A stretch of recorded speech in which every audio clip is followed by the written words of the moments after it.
নমস্কার, আমি ডক্টর তনুকা দাশগুপ্ত, প্রসূতি বিশেষজ্ঞ, that is consultant gynaecologist and laparoscopy. আজকে আমি একটা ছোট্ট ভিডিও বানাচ্ছি আমার সকল পেশেন্টের জন্য যারা প্রেগনেন্সিতে অ্যাসিডিটি আর কনস্টিপেশন নিয়ে বিব্রত। অর্থাৎ প্রেগনেন্সিতে কি হয়, আমাদের শরীরে প্রোজেস্টেরনের হরমোনের পরিমাণ বেড়ে যায়। তার ফলে আমাদের খাদ্যনালীর যে চলাচল সেটা অনেকটা ব্যাঘাত ঘটে, স্লো হয়ে যায়। তার ফলে অ্যাসিডিটি আর কনস্টিপেশনের প্রবণতা একটু বেড়ে যায়।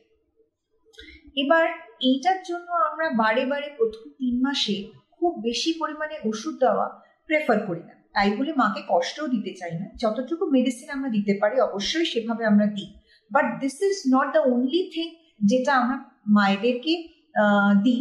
আমরা সঙ্গে সঙ্গে একটা লাইফস্টাইল অ্যাডভাইসও দিয়ে থাকি, যেটাই আমি আপনাদের সঙ্গে শেয়ার করব। সেটি হচ্ছে যে দেখুন, এটা কিন্তু ভীষণভাবে সত্যি যে জল খাওয়াটা আমাদের কিন্তু খুব দরকার প্রেগনেন্সির সময়।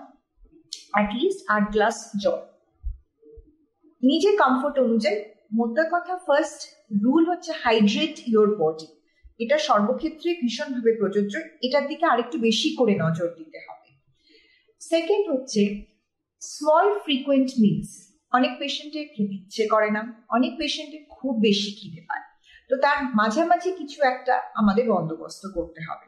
অর্থাৎ মাঝে মাঝেই আমাদের 1.5 ঘন্টা 1 ঘন্টা বা 2 ঘন্টা অন্তর অন্তর অল্প কিছু পরিমাণে খেতে হবে, যাতে আমাদের শরীর থেকে অ্যাসিড নির্গত হওয়ার আগেই আমরা তার শরীরকে একটু খাবার দিয়ে দিতে পারি এবং ডাইজেশন সিস্টেমটাকে চলাচল রাখতে পারি। এবার খাবার পরে কিছুটা হাঁটাহাঁটি করা, সঙ্গে সঙ্গে শুয়ে না পড়া বা সঙ্গে সঙ্গে সেডেন্টারি লাইফস্টাইল যেটাকে আমরা বলি, মানে সারাক্ষণ শুয়ে বসে থাকা, যেটা আমাদের খুব বেশিরভাগ ক্ষেত্রেই তাই হয়, সেটিকে একটু কনসিয়াসলি অ্যাভয়েড করা। এবং যারা নিয়মিত এক্সারসাইজ করেন তারা যদি কোনো বিশেষজ্ঞের আন্ডারে প্রি নেটাল এক্সারসাইজ, যেগুলো ফার্স্ট ট্রাইমেস্টারে প্রথম 3 মাসের মধ্যে করা যায়, দ্বিতীয় 3 মাস যেটাকে সেকেন্ড ট্রাইমেস্টার বলি করা যায়, সেইভাবে স্পেসিফিক এক্সারসাইজ করেন। কিছু আসন আছে, বজ্রাসন, যেগুলো ডাইজেশন সিস্টেমকে আরো ভালোভাবে চলাচল করতে সুবিধা করে, সেগুলো আমরা কিন্তু করতে পারি। এছাড়া আমাদের ঘরোয়া টোটকা জোয়ান খাওয়ানো, এইগুলো আমরা করে থাকতে পারি। এরপরেও যদি আমাদের কনস্টিপেশন খুব তীব্রভাবে থাকে, তখন আমরা কিছু ধরনের মেডিসিন, যেমন ইসবগুলের ভুসি, কিছু সিরাপ আছে, সেগুলো আমরা কিন্তু প্রেসক্রাইব করতে পারি। বাট প্রাথমিকভাবে আমরা যদি আমাদের লাইফস্টাইলকে বেশি ভালোভাবে মডিফাই করতে পারি, সেটা খুব সহজেই আমরা কিন্তু কনস্টিপেশনের আর অ্যাসিডিটিকে ম্যানেজ করতে পারবো।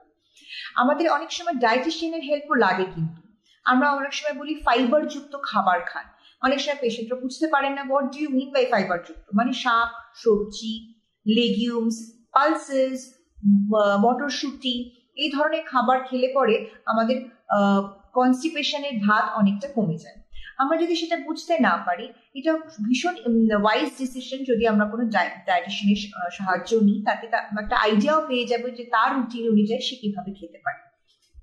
এইভাবে আমরা সাধারণত লাইফস্টাইল মডিফিকেশনের জন্য অ্যাসিডিটি আর কনস্টিপেশনকে মীমাংসা করার জন্য এই ধরনের অ্যাডভাইস কিছু দিয়ে থাকি। এই ভিডিওটা আমরা সমষ্টিগতভাবে এই জন্যই বানালাম, যাতে সকলের সুবিধা হয়।